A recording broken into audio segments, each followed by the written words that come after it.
Hello and welcome to episode 14 of the BROADRUN Podcast.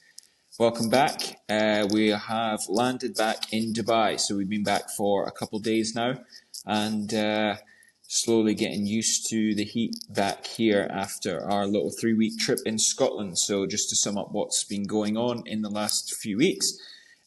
So we've come back from Scotland and we have just finished our 50k ultra marathon at the weekend. So that's what I was up to. Nice, easy 50k.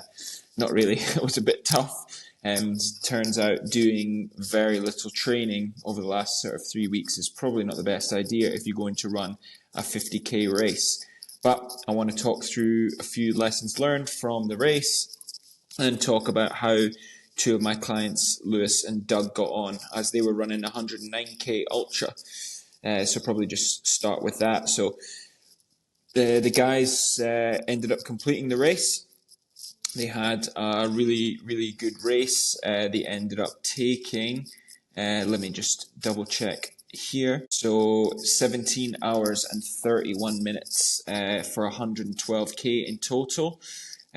Which is a nice training stress score of 2,200, around 9,000 calories burned for those guys. And they did about sort of 2,500 meters of elevation, 2,000 meters down. So really tough race.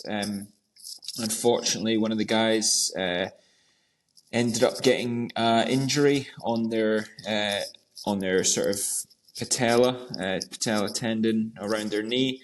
So it's sort of feeling like they've maybe got a bit of knee problems there, and that happened around 65k. So the guys would have finished probably, I expect, a lot faster than that. But unfortunately, just due to that knee injury, they unfortunately had to walk about 25 kilometers of it. Which you think, well, weren't they doing an ultra run? Yes, but for anyone who's ever done an ultra run, you'll probably know that majority of the run is done at a very sort of modest pace, especially when you sort of face an elevation. So, yeah, super proud of the guys. Their training paid off.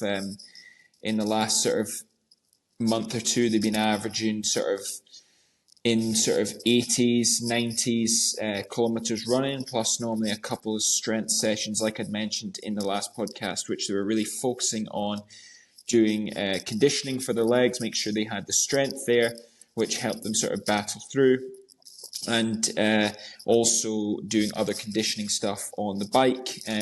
As I've also spoke about in previous podcasts, where you can use sort of triathlon style training to train for runs. So something that's definitely worth considering if you're not already doing. But yeah, guys did super well. So they're going to take a couple of weeks off really intense training until we sort of start to plan stuff. We'll always sort of let the challenges come to us. The worst thing you can do after an event like this is really just jump back in with both feet and try and go and do something where you think, I don't want to lose my fitness, or, I want to really push on. I've got a good base after doing that. Yes, you do, but you also have to let your body rest and recover. Now, these guys are super fit guys, and I don't doubt that they'll be ready to run sort of by the end of this week, and they'll probably be wanting to run. But it's obviously just my job as a coach to make sure that they are held back a little bit. So we'll be updating as we go on with there. From other coaching standpoint, we've got lots of people aiming towards the Dubai Marathon and Abu Dhabi Marathon that's coming up here in the UAE. So that's super exciting. Got a couple of people starting their marathon plan. So excited to get that underway. Now, these people are all first-time marathoners, or there maybe is a few that have done, they've got good experience in the half marathon, but those of you who have done the marathons will know that it is a bit of a different ball game compared to doing training for a half marathon, especially if you have time goals in mind. You're going to have to start to really increase your duration of your runs, your intensity of your runs. That may be there depending on the training you have done before, but definitely something that has to be considered is your duration. Now, you're probably going to be looking to get your long runs in the region of 2.5 hours to 3 hours, which is my sort of maximum that I like to plan for people who I'm coaching.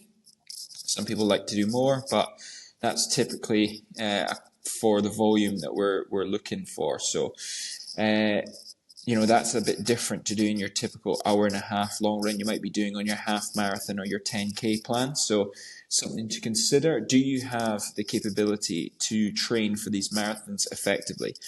I can plan anything I like into your plan, but if you're not able to do that, then it's not really worthwhile doing it. You've got to think about what phase you are in your life, where you're sort of, do your goals align with what you're able to do in terms of output? Because if you're not able to, sort of put the training in, you're probably going to have a bad time when it comes to race day. If it's all about just completion and you don't really care and you sort of just think, well, what happens, then that's obviously fine. But as a coach, I think I sort of have the responsibility to, get it across to you that it is a bigger commitment than, most people realize. So just wanted to touch on that. There's obviously people doing triathlons coming up here in the UAE, which is always an exciting time. I personally love the triathlon scene here and will try and get involved in as many races as possible.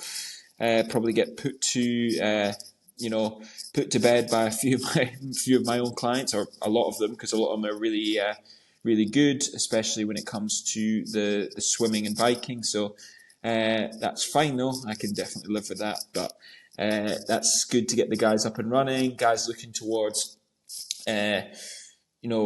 middle distance triathlons and your half Ironman, your T100s, which is coming really popular now. So I love coaching people for that, and definitely on a bit of a journey myself in terms of helping people to that and find out what's best and take people to the next level. So I'm really enjoying that at the moment. So yeah, just to sort of jump back in and talk about the 50K for myself. I'd mentioned that I didn't really have the best preparation in terms of the final 3 weeks leading into it. Before I moved away from Dubai for the summer, I was averaging around sort of anywhere between 8 and 10 hours a week of endurance training. So, for most people that would be considered quite advanced. Obviously, there's different levels to it. There's still levels to go up, but 8 to 10 hours, probably would look at about an hour and a half a week of intense, with everything else being generally easy or sort of nothing above zone 3. A lot that wasn't actually including my strength training, which you can probably add another couple of hours onto it as well. But that was a great place. But in the final 3 weeks, I went across, dealt with a lot of stress.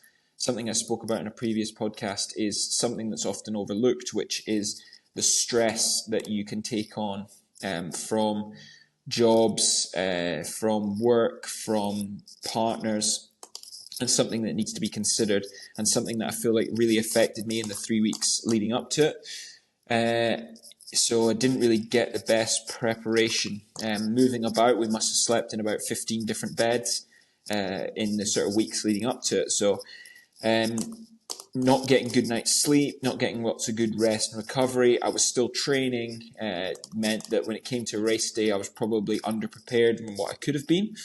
But that's sort of part and parcel of it. I just still decided on the day that we're just going to go ahead, give our best effort. On the race itself, the 50K wasn't that much elevation. It was probably only around 400 meters up and about 450 down. But I really struggled with that. We, living in, running here in Dubai, we have very little elevation. So I really struggled to sort of have that in the legs. So when it came to the sort of second part, the last 25K, that hilly terrain, it was more rolling than hills itself. But with that, I really felt like I struggled. I did go out of the gates pretty hot. I felt really good. Was sort of monitoring. I know I always say that you should race to feel. So I did race to feel, and I'd sort of monitored my heart rate just to see. I was in about that zone 3. But as we sort of crept into the hills, then, it started to rise up. And then once you start to burn your matchsticks, which is a good analogy I like to think for different endurance events, you probably got about 10 matchsticks. I burnt about 3 or 4 of them. Start to burn a few more, getting towards the last couple. And before you know it, once you're in the orange zone, it's very difficult to recover. You're sort of over the sort of precipice, and it's nothing but grit your teeth and get to the end. That happens in racing, and something you have to sort of go. I'd sort of just thought, well, feeling good. If I have a go, then will I regret it? I've got nothing to lose, so it's just a bit of fun, isn't it? So, managed to creep up the places, in around the top 10 for a little while, but then as it sort of progressed, there was a real technical section, something that I hadn't really trained. We had to run through a decent bit of river at some point, so and really, really took a big effect on my calves. Ended up sort of getting double calf cramp around 30k in. So, the last 20k was a bit of a struggle, but still got to the end in a semi-respectable time, around 5 hours and 30 minutes. So for the elevation and the fact it was a technical trail course, you can be pretty happy with. So nowhere near what, a lot of people were expecting, a sort of time just above the sort of 4 hour mark, or, the top of the threes, having looked at previous marathon times and stuff. But you probably realise if you were to enter a race like this, a trail ultra, that and a flat road marathon are not the same thing. So something to consider.